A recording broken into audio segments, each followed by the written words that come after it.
Good morning and welcome to the Bonsai Escape. I'm Mike from Michigan, and we had a beautiful start of the morning, a big rainstorm last night. And one of my favorite things to do, again, part of just the beauty of bonsai is waking up in the morning and coming out and seeing how the trees are doing. Again, it was a pretty torrential downpour last night, which I love because the trees are getting a lot of happy rain. But I just want to take you through a quick walk on my garden and show you some of the trees I'm working on, and hopefully it gives you some morning peace like it does for me. So these are some ground plantings that I've done just to help encourage a little faster growth, trunk thickness. These are bald cypress. A client of mine actually gave me these bald cypress out of their yard. I went and dug them up.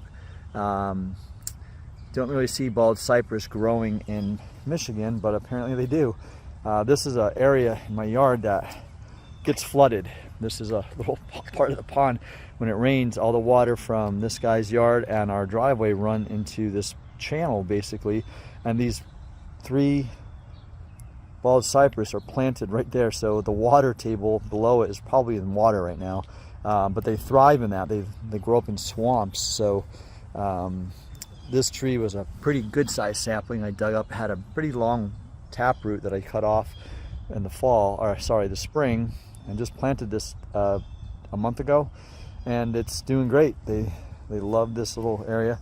I know you're probably wondering what these little sticks are with white balls.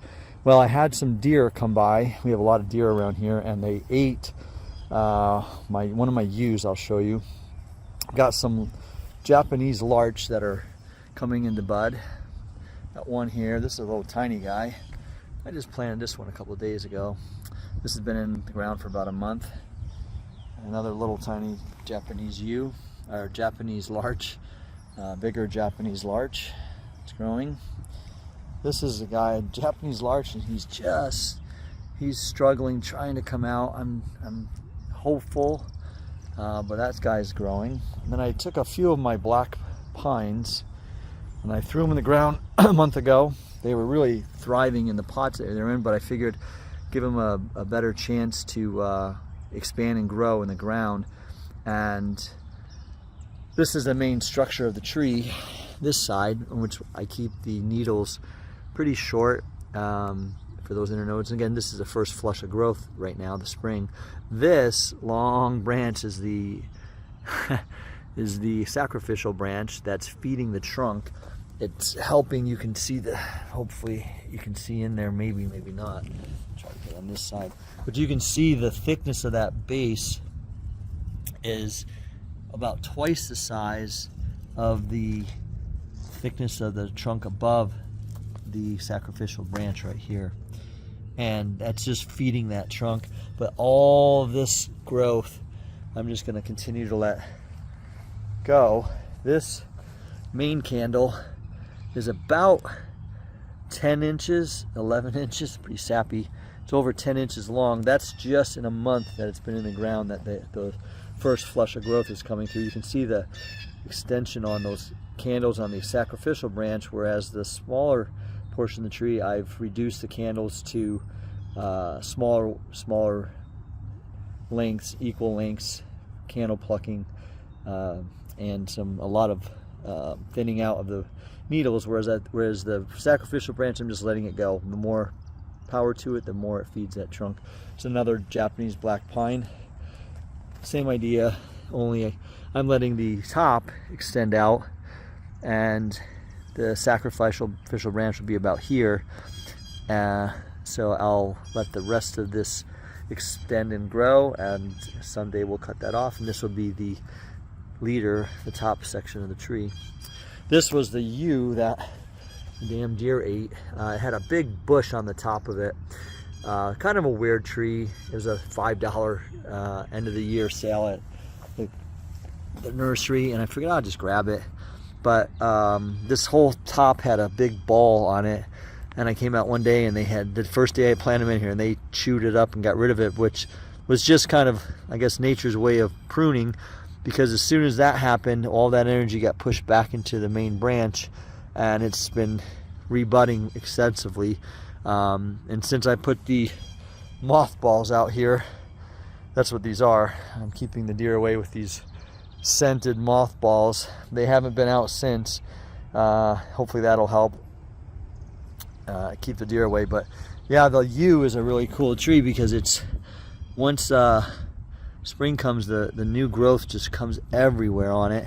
And so that was pretty exciting to see that what the deer naturally know about yews, that they will backbud pretty excessively once the energy's been taken away from the main focus and delivered back to that tree. So, you know, thank you, deer, for that. Let's take you the other area, my other side of the garden. And like I said, a beautiful day here. It's going to get almost into this height, 70s and 80s for today. So this is kind of another area. This is where I keep a lot of my deciduous, not that this is a deciduous, this is a large Tunaki double trunk juniper. And I took a old juniper deadwood, carved out the sides. You can see the live vein in here. Live vein goes through here. And it fixed them onto both sides of this deadwood, one on one side on the other. They've been in here for 2 years now, and this is a vigorous grower, Procumbus nana. I trimmed this down pretty extensively, last year, and I'll throw a picture in there to show you. But this is just this spring growth this year. It's pretty fun, cool little tree. This is a liquid amber. This is one of my oldest trees. I've had it for 20 years. And I didn't really know what I was doing with it in the beginning. And I just let it grow and grow and grow. But it's got a pretty substantial base. I carved this whole section out because it was starting to die back. And that was something, this was a California tree. And we got really horrible wind summers, hot weather, and this tree didn't like it much. Well, either way, the trees here are healthier than they've ever been than they were in California. But this is just this year's growth, this last month of growth, 2 months of growth, and it's going to need time to. I'm going to need to defoliate this and probably get some trimming back because it's getting pretty unruly. But I'm trying to let it grow a thicker leader. So the more foliage, the better. But you can see this entire front section is dead. And I've got kind of a split here where I'm going to try to carve out more of this dead wood and let it kind of establish this kind of being the front. This was the Juniperus virginiana, I think they're called. There was actually a juniper in my front yard. In a massive bush that I was digging through last year, and I thought I'd Yamadori and see if I could save it. But this one, you know, when you find them in the ground like this, they have such great trunks. And look at the shari that's developing on this side, the live vein coming up here. I haven't touched it. I put it in this pot last year, babied it through the summer and winter, buried it in some mulch in winter, and just really sprung out this year when the spring came. So I'll let this continue to grow, thicken, harden, get some good roots established, and then I'll start working on the trunk and shaping it. So this is going to be a great tree. This is an old English elm. Looks like the wind got to this branch. That's a bummer. But you know, it's an elm, and it's a new leader coming up. I had some trouble with this tree in that I had a straight trunk, fat, thick, straight trunk that I couldn't get any budding on. So I slowly cut it back, hoping to get some back budding, and only got it at the lower base. So now I'll let this develop as the new leader, thicken that up and get more movement and growth of that upper leader. And next winter I'll carve that down to lower into the base, and it'll start establishing itself as a better elm. This is an elm that I've had for quite a long time. A year ago it didn't look like this. This is a corkbark elm. It was very filled out, branches everywhere, and I just started cutting back because I really wanted to establish more structure to this tree. This is just this year's growth, And we had actually had a cold snap here. We had a pretty warm March, and then these are all cuttings from that cork bark from last year. We had a cold snap during the March. We had about a 70-degree weather for about 3 weeks. Everything budded out. Everything was coming to life. And then we had a cold snap. And I'm pretty fast about protecting my trees, but I think when they start coming out in their fresh new growth, and then we go into the 40s, mid 30s, even though I put them in the garage at night, it still affected them, so they were struggling a little bit, but they're coming back. Elms are pretty resilient. So these trees are some Yamadori that I just pulled out of our front yard this year, and they stay up underneath these big white pines in the shade all day in recovery, which is what I did with the other ones I've showed you. But this one was about 3 weeks ago. These two were just last week. Actually, I think last week I pulled these out, and they're in pure pumice, maybe a little bit of lava rock, but just pretty much as much root ball as I could salvage with their original dirt and pumice and lava. I always put sphagnum moss, but look at the massive trunk and crazy stuff on that. I'm really praying that this one survives. This one I think will have a better chance. It actually had a better root base. Doesn't have as interesting of a trunk, and one of those two will be a sacrificial arm off the trunk, but I'm hoping this one will probably survive. It had a really good fine root base. This one was not as robust in roots, but I'm hopeful. Got a massive chunk of root down there. So hopefully, if I keep it in the shade and keep misting it every day, and it'll recover. I had a couple of successes like that. This guy kind of took a shock when I dug it up. This again didn't have much of a root base to it, but it's always worth trying. Those are my Yamadori. Actually, I'll show you one from last year that I pulled out. I love it in the morning where you come out here. It's peaceful and you can hear the birds chirping and the sound of spring in the air. It's just the most peaceful thing. So this is a Yamadori I pulled out of the ground last year. Look at the size of this trunk. Massive. It's got a big deadwood on one side, which eventually will be carved down, but it just adds to like the structure there. And then this canopy, nice canopy. I haven't touched this other than just thinned it out to allow the roots to not be stressed as much, and it's been growing very well since last year. It's a big heavy one. Again, it's only pumice and lava. These are just a couple trees I planted in the ground to see what happens. I'll be honest, I don't even know what they are. I had them in the yard. I wanted to move them, and I figured don't throw them away. Let's just plant them in the ground, and they start to come out. And they've got big fat trunks on them, so might as well just let them go. That is my cold storage unit down there, if you can see it. Built that a couple years ago. Sits in the shade pretty much 24/7. 365. It's facing north, and you can see the sun. The sun doesn't necessarily get any closer to it than there throughout the day, and then the winter actually is even less chance of sun. But that's been my saving grace for my conifers, for my evergreens. They stay there. Oh, look who's come to visit today. I got a cute little deer. They are so unintimidated.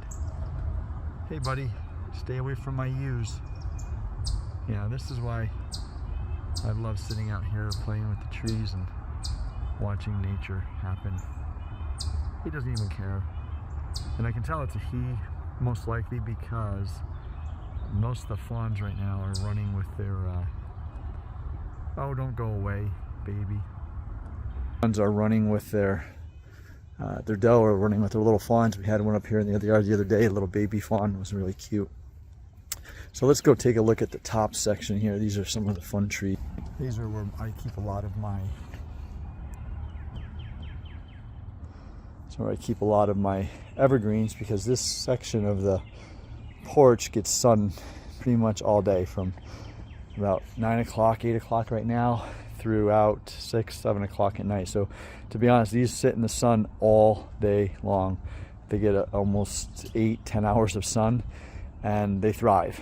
And it's a lot of that's due to how I keep track of the watering and tops. This is a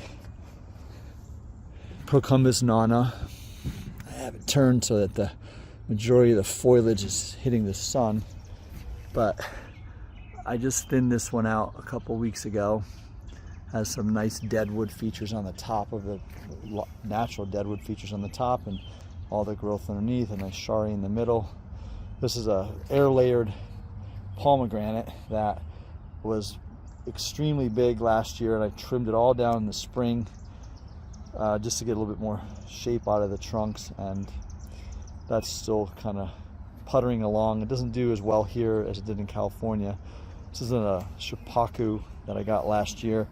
I haven't touched it because I just repotted it last year. I really trimmed the roots, and I wanted this to recover, but obviously it looks like it's recovering really well. We're getting some extension now into the tips, which says we're getting some root growth. Another really fun Procumbus nana juniper with more deadwood features on the top, and I haven't carved the shari out yet. I'm just letting this grow. It's got to be trimmed back this year, but I just trimmed it last year. I had this fully wired, and I took all the wires off this spring just to keep it from getting wire bitten. There was some wire bite on it. This is a fun shimpaku that it was a little guy. It was about half this size 2 years ago. It was only this little stick coming out, and this has been a tunaki. You can see my bands. I've carved a groove in the deadwood and placed the live vein in here, and then I just let it grow. It's really a cool looking tree. It's getting to be to the point where it's going to probably need to be trimmed soon. Getting really good extension on all these tips, which shows a lot of root growth. This is one of my older trees. This is they call it a sergeant's juniper, which in some ways I think they refer to it as a poor man's shimpaku, but I've had that for 20 years, and to be honest, I didn't really know what to do with it for a long time, and then I just let it grow, and sometimes it's the best thing you can do. This was trimmed down last year to not much, with some raffia and some big heavy wire to bend it, and I probably need to take that off this year, but this has just exploded in growth. But I never really got a lot of thickness out of it, and some of it was just my neglect. I just really kept my trees alive for about the first 10 years of my bonsai journey, learning how these played and worked, and now getting into the details of it. We got a few American larch, little babies. These are the same ones that are planted out in the front yard, but I had grown one, and I'll show you that in a second, in a pond basket last year that started a little bit bigger than this. These are Japanese larch. The American larch that I had last year was this big. I didn't know much about them. I was new to larches, but I really wanted some, so I got a whip like this. I put a few bends in it and had it in a little training cup, and I repotted it into a pond basket last year and just watered the heck out of it, and this is what it turned into in 1 year's growth. This is the same size as that one whip. This thing has gotten massive. Haven't touched it, haven't trimmed anything. I'm just letting it thicken and grow, but that's almost 3 times the thickness of what it was just last year. It was literally about the size of this one branch coming out on the side. Very flexible. I could bend it in any direction I wanted and fertilize the heck out of it. I've got this is my goal. I have this holding it up, but this branch, this long branch, is what I believe is going to be the new leader once I cut the top off, and it'll give you some nice taper and the right distance. So I'm just kind of supporting this branch to kind of give it that upright positioning for now. I'm not sure. I don't think I'll cut it until next year. But I just want it to grow. The longer I let it grow, the more solar panels it has, the more energy that's put into the trunk and growth. And this was just repotted from that pond basket into this Anderson flat. Purely, it's about 80% pumice lava and a little bit of organic, because these guys like to be wet. So this one has been thriving. It's an English elm, American elm. This is another fun little, this is a Juniper horizontalis, and it's pretty overgrown. I can't believe the growth I get out here compared to California. We have so much better weather here for ideal suitable for bonsai. The inclement weather really helps instead of that hot weather in California. But this thing explodes. I'll trim this back to virtually nothing, and it just grows and grows. But I've got to make some decisions here. It's got a skinny trunk, and there's no reverse taper in it. It's getting a little bit of reverse taper up top here. Probably just knock some of this bark off and it'll help that. But it's overgrown, and I'm just kind of waiting to decide what I want to do with the shape of this. If I want to keep it bushy or want to kind of bring it back into more of a literati style or something like that. Fun tree. This was in a nursery, discarded to the side because it had this funny bend in it, and it was tilted in the pot laying on the ground. And then I drove by it. I was like, oh my gosh, that's the tree we need. That's the perfect tree. So that one's been a fun couple-year project. And these are my tropicals. This is actually my ficus. This came from a 20-year tree that I had, ficus, that I didn't know anything about. And it was a cutting from 2 years ago. Started like these little guys. And I had two good cuttings that rooted, so I planted them next to each other, carved the side of the tree out, and fused them. You can see these are two separate trunks growing in the ground. Nice nabari that I've got developing here. And they fused. You can see the top is starting to fuse. Last summer, there was a gap here. You could see right through it, and that's how quickly this thing is growing. The back side is nearly already fused. You can't tell. You can see the separation just a little bit in the bottom, but I have a feeling by this end of this summer that's going to be filled in. But it just gives you that perspective of a massive trunk. But this has been kept inside all winter under grow lights in this south-facing window I have, so it gets a lot of sun and warmth, and I just missed it, and it thrives. These were cuttings from it from last year. This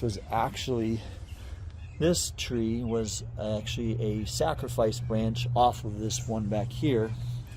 You can see the hole right there, that tree was growing on. It was really low on the base, so I let it grow for 2 years, and everyone said, why does that look so weird? Well, when I cut it off, I repotted it, and because they're so flexible, I got some really cool bends in it, and I've been playing with this one. It's just a fun tree to do what you want with. The other cuttings, I'm still kind of letting them establish. I took one of these cuttings and I just put it on a rock over root. This was brand new. I did this a month ago, and letting it recover. I'll show you some pictures of that, which ends up being really cool process. These are my Portulacana africa, baby jades, baby elephants. This was a cutting, a branch. I just broke it off a tree in California. I never played with them, never knew what I could do with them.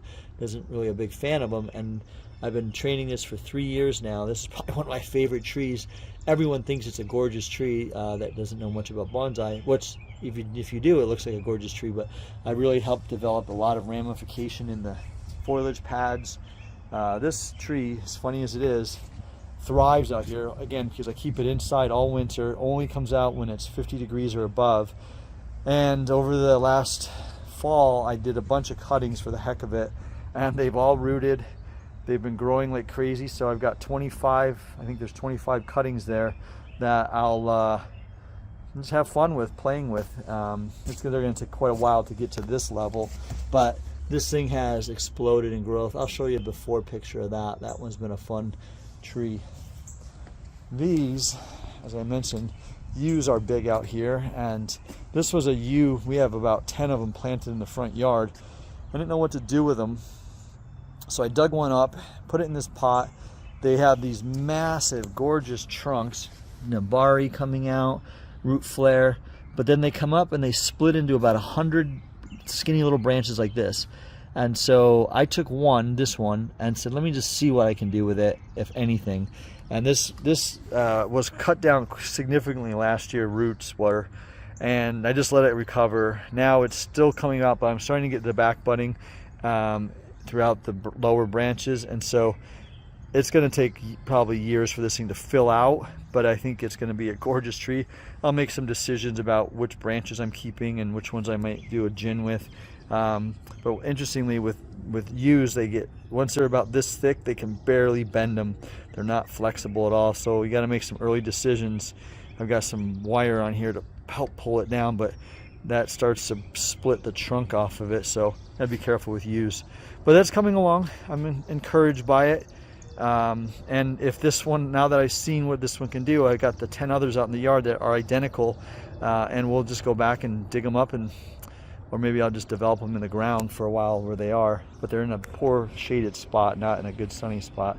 So I found some more yew whips at the nursery, $5 bargain deals, and I've had these junipers, these deadwood junipers I collected in Utah driving through, and I've been looking for a fun project, so I did 3 Tunakis, but this one is basically a carved out groove with the live vein in there, adhered with some zip ties and some pads to kind of press the trunk into the tree, and I'm just letting it grow. It was literally a straight single whip, and just letting it kind of grow out and see what kind of develops from it. Same idea with this guy. This one's actually going through some deadwood area, which will thicken in there, and it'll look like it's actually just coming out of it, emerging. Kind of a fun project, Yamadori, or I'm sorry, Tunakis. The Tunaki base, I pretty much treat the first 2 inches with that sit in the soil with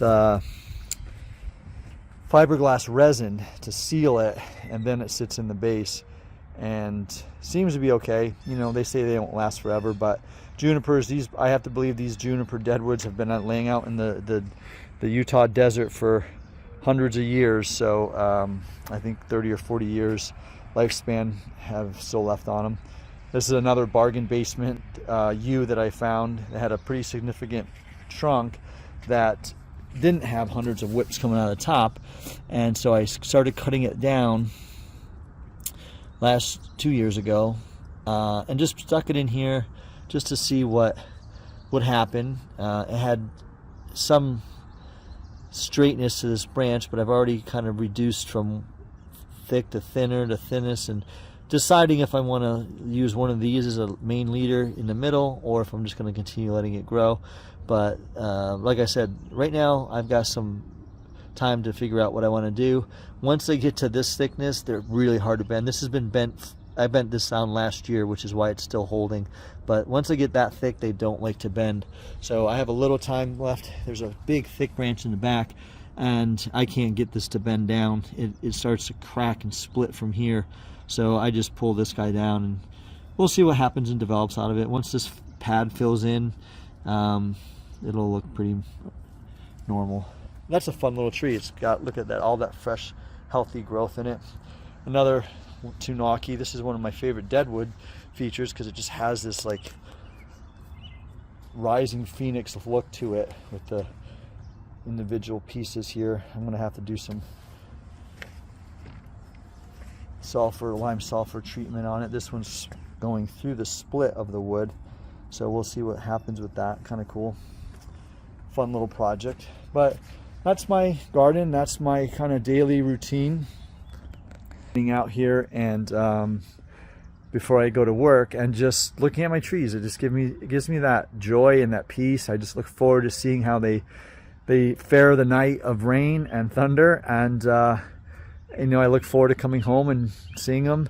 I've been really busy with work lately, so some of them are a little neglected, but we're still early in the spring, being May 7th and May 8th in Michigan. We have a little more time to deal with some of this new growth that hardens off, but it's all coming along great. I hope you enjoyed that, and we'll see you guys soon.